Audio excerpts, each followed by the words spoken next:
Ayan mga madams, ayan, may kasama na siyang ganyan. Ayan na. Ayan, ang ganda ng takip niyan mga madam. Pinaglutuan ko na rin to mga mimasor and ang ganda niya. Non-stick na rin yan mga madams. Ayan, may grill pan ka na yan mga madams, may grill pan ka na. Induction ready na rin to mga mimasor ha. Medyo makapal din siya and medyo may weight din, medyo mabigat din sa aking kamay. Tapos eto naman yung 30 cm mo na wok pan mga madams. Ayan, pwede ito sa induction mga mimasor. Ang ganda ng design niya mga madams. Ayan siya oh. May eco-win mga madams. Ayan, non-stick na rin yan mga mimasor ha. Yes Mima, maganda si ano. Si eco-win. Maganda yung si eco-win lutuan.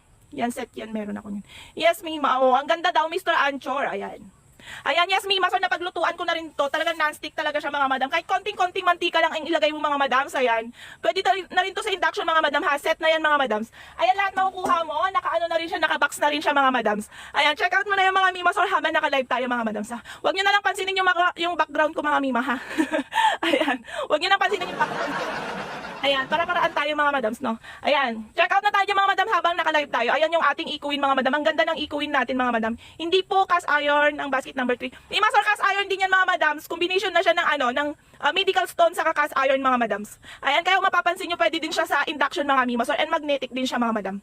Ayan, combination na po ng ano, medical stone sa cast iron po. Ayan, safe na safe din yung mga material nito mga madam. Hindi siya nagpo-produce ng any harmful chemical din mga madams, no. Maganda to mga madams, pang grill nyo, pang ano nyo. Ayan, si ating 30 cm na wok. Ayan mga madam, one set na yan mga mimasor, naka-box na yan mga mimasor by eco-win, no. Ayan mga madams, ang ganda nito mga mimasor. Kahit